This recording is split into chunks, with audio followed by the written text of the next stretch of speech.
Assalamualaikum warahmatullahi wabarakatuh. Apa kabar teman-teman semua? Pada pertemuan kali ini kita akan membahas terkait peran periklanan dalam IMC. Bersama saya Muhammad Syaki Muzaffar dan juga pembimbing saya Bunda Rosmawati Hilderiah Panjaitan. Sebelum kita mulai, izinkan saya membacakan sebuah pantun. Burung merpati terbang ke awan, hinggap sejenak di dahan jati. Mari kita satukan perhatian menyimak materi dengan sepenuh hati. Untuk slide yang pertama, kita akan membahas tentang inti dari pemasaran itu sendiri. Pemasaran adalah adanya pertukaran dari satu pihak dari pihak yang lain, baik pertukaran yang sifatnya terbatas maupun yang sifatnya luas dan kompleks. Pada tingkat dasar, komunikasi dapat menginformasikan dan membuat konsumen menyadari atas keberadaan produk yang ditawarkan. Peran yang penting dari komunikasi juga berkaitan dengan membujuk konsumen untuk melakukan pembelian. Pesan yang disampaikan dalam komunikasi sifatnya persuasif, yaitu bagaimana membujuk konsumen agar mau melakukan tindakan pembelian. Nah, peran lain dari komunikasi adalah untuk membedakan produk yang ditawarkan oleh satu produsen dengan produsen lainnya. Upaya membedakan produk ini dilakukan dengan mengkomunikasikan kepada konsumen bahwa produk yang ditawarkan berbeda dengan produk lainnya yang sejenis. Jadi inti proses pemasaran itu adalah pertukaran nilai. Kemudian juga dalam hal ini komunikasi berperan untuk menginformasikan, membujuk, dan juga membedakan produk. Yang mana pada akhirnya komunikasi atau pemasaran ini mendorong konsumen untuk membeli suatu produk. Sejalan dengan semakin pesatnya pertumbuhan dan perubahan ekonomi serta kegiatan bisnis, dibutuhkan nih strategi untuk menarik dan mempertahankan konsumen dan pelanggan. Nah, salah satu pendekatan yang digunakan adalah dengan memadukan pendekatan pemasaran dengan public relation atau yang kita kenal dengan sebutan integrated marketing communication. Nah, kita akan bahas terkait integrated marketing communication, yang mana komunikasi pemasaran terpadu menurut Kotler dan Keller adalah sebuah konsep di mana satu perusahaan mengintegrasikan dan mengkoordinasikan berbagai saluran komunikasi untuk mengirim pesan yang jelas, konsisten, dan meyakinkan berkenaan dengan perusahaan dan produknya. Salah satu bagian dari manajemen pemasaran ini terdiri dari advertising, public relation, sponsorship, personal selling, direct marketing, serta sales promotion yang saling terintegrasi dan saling mendukung satu dan yang lainnya. Sedangkan SHIM mengemukakan bahwa IMC sebagai sebuah proses pengintegrasian dan penerapan berbagai bentuk komunikasi pemasaran seperti iklan, promosi, publikasi, event, dan lain sebagainya yang disampaikan dari waktu ke waktu ditunjukkan kepada konsumen dan calon konsumen. Integrated marketing communication ini menyatukan unsur-unsur di mana disampaikannya suatu produk dari iklan, promosi, publikasi, ataupun event, yang mana kesemuanya itu saling mengintegrasi, saling mendukung satu sama lainnya terhadap produk yang ingin dijualnya. Selanjutnya, kita juga mendengar ada yang namanya marketing communication mix, yaitu segala bentuk presentasi non personal berbayar dan promosi ide-ide, produk dan jasa oleh sponsor yang dikenal melalui media cetak, yaitu surat kabar dan majalah, broadcast media TV dan atau radio, kemudian juga network media seperti telepon dan juga media elektronik, dan juga media display atau yang kita lihat media out of home. Jadi, marketing communication mix ini adalah bagaimana sebuah brand membayar media untuk mempromosikan dan juga memasang produknya dalam bentuk iklan. Nah, sebenarnya apa sih iklan itu? Nah, iklan adalah sebuah tahapan dalam suatu strategi pemasaran dan promosi. Di dalam ilmu komunikasi, iklan juga menjadi sesuatu yang penting posisinya terutama terkait dengan komunikasi pemasaran. Nah, iklan ini mempunyai fungsi untuk membujuk orang atau sekelompok orang untuk membeli sebuah produk. Jadi ada prinsip dasar iklan. Yang pertama ada pesan tertentu, kemudian juga disampaikan oleh komunikator, kemudian bersifat non personal untuk halayak tertentu, kemudian berbayar dan mengharapkan dampak. Iklan ini tertuju kepada halayak tertentu. Misalkan contoh iklan terkait sampo hijab, pasti diarahkannya kepada pengguna wanita yang berhijab. Atau mungkin yang tren terbaru ada satu brand helm yang meresmikan terkait helm ramah untuk wanita berhijab. Pasti diarahkan dan ditujukan untuk konsumen yang memang berhijab. Dan iklan ini juga berbayar dan mengharapkan dampak.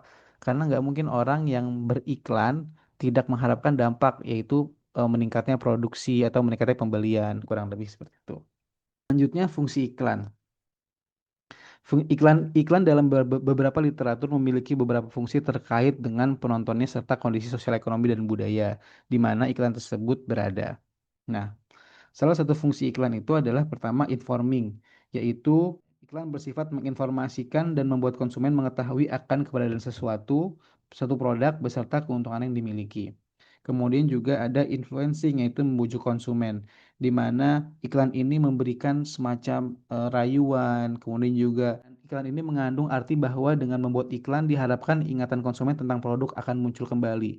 Contohnya, iklan-iklan yang memberikan slogan-slogan positif, slogan-slogan yang khas, sehingga kalau dengar slogan ini langsung teringat brand itu, seperti itu. Kemudian juga ada adding value, meningkatkan cita produk, yaitu iklan yang baik akan mampu menambahkan nilai-nilai yang lain dari sebuah produk, yang bisa membuat produk menjadi lebih berkelas, elegan, dan prestis. Kemudian juga ada existing, yaitu bahwa dalam iklan ada salah satu komponen komunikasi pemasaran yang akan sangat membantu strategi lain yang dilakukan oleh perusahaan untuk menjual produknya tersebut. Secara umum, iklan ini memiliki beberapa pendekatan, yaitu adalah rational appeals, yaitu logika, manfaat produk, dan fakta. Jadi, rational appeals ini lebih menekankan kepada fungsi serta kegunaan dari sebuah produk yang diiklankan, termasuk juga keuntungan bila menggunakan produk tersebut. Terkait rational appeals ini, ada 6 kategorinya lagi, yaitu rasional, yaitu penekanan pada manfaat fungsional dan logis dari produk jasa. Contohnya seperti iklan mobil yang menonjolkan efisiensi bahan bakar, kemudian juga ketahanan mesin, terus juga keamanan, yang memang ditunjukkan kepada fungsional, pada manfaat fungsional dan logis dari produk atau jasa. Kemudian juga ada featured product, fokus pada penjelasan fitur-fitur khusus dari produk. Contohnya kita beli kamera itu ada spesifikasinya seperti smartphone dengan kamera berapa MP atau baterainya ditunjukkan, oh ini baterai ini 10.000 mAh mampu bertahan seharian full. Seperti itu. Kemudian ada juga price. Jadi harga ini dapat menarik perhatian konsumen dengan harga yang lebih rendah atau lebih bernilai. Contohnya seperti diskon atau paket hemat atau paket bundling. Itu. Kemudian juga ada competitive advantage, yaitu menunjukkan keunggulan produk dibanding pesaing. Contohnya misalkan pasta gigi brand A dapat memutihkan gigi Anda dalam waktu seminggu. Lebih baik ditonjolkan seperti itu. Karena brand sebelumnya mungkin memberikan berita bahwasanya mampu memutihkan gigi dalam waktu 2 minggu. Tuh. Kemudian ada juga news value, di mana eh, hal ini memberikan informasi baru yang menarik perhatian publik. Contohnya peluncuran produk generasi terbaru atau inovasi baru, seperti yang akhir-akhir ini mulai tren terkait mobil listrik, seperti itu. Kemudian juga ada produk popularity, yaitu menekankan bahwa produk atau jasa sudah digunakan oleh banyak orang sehingga menimbulkan rasa percaya diri dan ikut tren. Nah, ada kali kadang kita suka melihat nih iklan ini menampilkan bahwasanya dipercaya oleh 10 juta pengguna atau apa namanya produk terlaris atau nomor satu di Indonesia. Nah, hal-hal seperti inilah yang akhirnya menimbulkan rational appeals. Nah, selanjutnya yang kedua yaitu adalah emotional appeals, yaitu adalah pendekatan dalam iklan yang berhubungan dengan situasi serta kondisi dari sosial dan psikologis. Dalam hal ini kita sering melihat nih iklan-iklan yang menggugah emosi kita. Contohnya misalkan iklan kesedihan terkait iklan kemanusiaan, ditampilkannya lah anak-anak kurang gizi, ditampilkan juga anak-anak kelaparan, sehingga ketika mereka mengajak untuk kita berdonasi, kita ini terpancing emosi kita untuk berdonasi. Yang iklan yang ditampilkan adalah terkait kesedihan. Atau contoh misalkan iklan rokok, ditampilkan rasa fear, rasa takut bahwasanya merokok akan menyebabkan bla bla bla bla. Iklan itu tetap mengedukasi terkait bahayanya rokok. Kemudian selanjutnya terkait dengan iklan dalam media baru.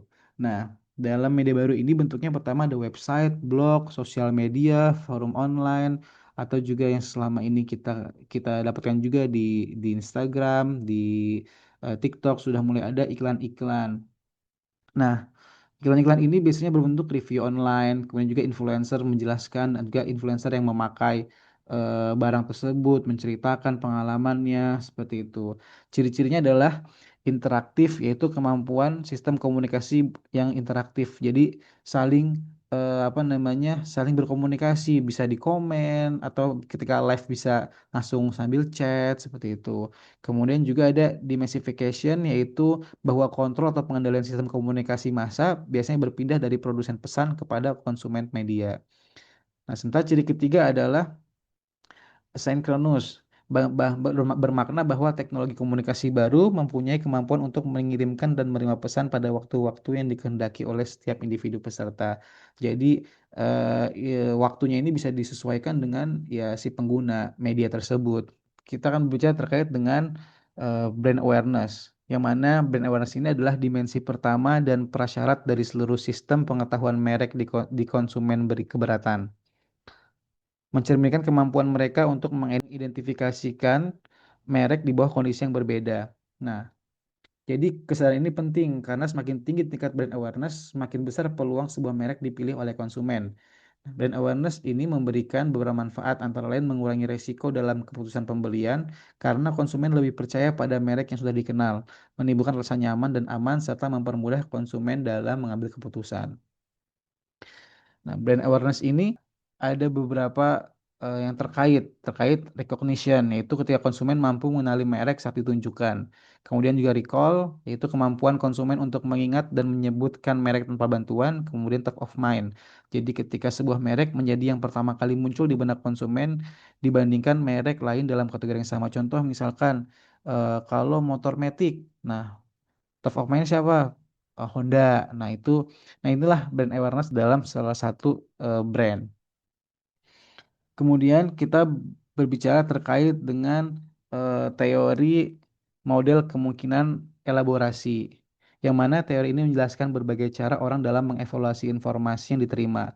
Ada dua rute dalam memproses informasi yang digunakan dasar kemampuan dan motivasi memproses informasi, yaitu rute sentral, yang mana rute sentral ini bersifat kritis, argumen kuat, dan sikap jangka panjang. Kemudian juga ada rute periferal, yaitu itu motivasi untuk mengolah pesan rendah, isyarat persuasi periferal, termasuk faktor-faktor seperti daya tarik dan keahlian sumber atau komunikator. Jadi calon pemilih ini tidak ragu nih untuk memilih berdasar apa yang dilihat atau direkomendasikan orang lain. Tidak ada jalur kritis ia lakukan untuk mengetahui kredibilitas lebih jauh calon yang bersangkutan. Nah, pada rute sentral, ketika seseorang telah memiliki pemikiran mengenai suatu pesan yang diterimanya, kemudian akan diintegrasikan pemikiran barunya itu ke dalam struktur kognitif secara keseluruhan. Sedangkan rute periferal menganggap bahwa perubahan sikap tidak selalu membutuhkan evaluasi informasi yang disajikan oleh media massa atau sumber lain. Sebaliknya, ketika motivasi atau kemampuan seseorang untuk memproses informasi mengenai isu yang relevan rendah, persuasi dapat terjadi pada rute periferal, di mana proses yang muncul oleh isyarat-isyarat sederhana dalam konteks persuasi mempengaruhi sikap. Nah, jadi menurut teori ini, proses spesifik antara variabel yang beroperasi di bawah kondisi elaborasi yang berbeda dilihat sebagai mekanisme yang dapat memberikan pengaruh berbeda. Meskipun proses yang membutuhkan pemikiran yang lebih tinggi menghasilkan sikap yang lebih tahan lama dan bermakna daripada proses yang membutuhkan pemikiran yang lebih rendah. Selanjutnya yaitu terkait dengan brand attitude strategi. Nah, dalam brand attitude strategi ini kita mengambil teori SOR, yaitu stimulus, organism, dan respons. Jadi menurut teori ini, efek yang ditimbulkan adalah reaksi khusus terhadap stimulus khusus, sehingga seseorang dapat mengharapkan dan memperkirakan kesesuaian antara pesan dan reaksi komunikan. Nah, pesan stimulus itu adalah dalam hal ini informasi atau iklan, merupakan pesan yang disampaikan komunikator kepada komunikan. Pesan yang disampaikan tersebut dapat berupa tanda dan lambang. Nah, iklan ini kan memberikan tanda atau lambang ya, memberikan tanda-tanda apa namanya, contoh-contoh, misalkan kalimat-kalimat yang misalkan beli produk ini Anda akan mendapatkan bonus bla bla bla bla, seperti itu. Akhirnya kemudian masuklah kepada organisme atau komunikan, merupakan keadaan komunikan di saat menerima pesan. Pesan yang disampaikan oleh komunikator diterima sebagai informasi. Dan kemudian komunikan akan memperhatikan informasi yang disampaikan oleh komunikator. Perhatian ini diartikan bahwa komunikan akan memperhatikan setiap pesan yang disampaikan melalui tanda dan lambang. Selanjutnya, komunikan mencoba untuk mengartikan dan memahami setiap pesan yang disampaikan oleh komunikator. Nah, dalam hal ini kita kita sebagai penerima pesan ini memperhatikan dan mulai memahami apa sih sebenarnya maksud iklan ini gitu. Nah, setelah itu muncullah respon atau efek. Dalam hal ini efeknya adalah apakah kita tertarik untuk membeli, ataukah kita tidak membeli, ataukah kita hanya ingin lihat-lihat dulu seperti itu. Nah, kemudian sikap terbentuk melalui belajar dan pengalaman langsung. Jadi respon ini atau sikap ini dapat juga terbentuk melalui belajar. Misalkan kita beli salah satu barang, kemudian oh ternyata beli brand ini baru seminggu udah rusak. Nah, dari situlah kita mulai merespon, memberikan efek dan mendapatkan pengalaman langsung bagaimana memakai brand brand A sehingga ketika ingin membeli barang selanjutnya kita milih brand B. Kenapa? Karena kita sudah merasakan dan juga belajar dan mendapatkan pengalaman langsung bagaimana rasanya memakai brand A yang kita rasakan baru seminggu sudah rusak. Terima kasih, mungkin itu dari materi dari saya. Kurang lebihnya mohon maaf. Sekian. Wassalamualaikum warahmatullahi wabarakatuh.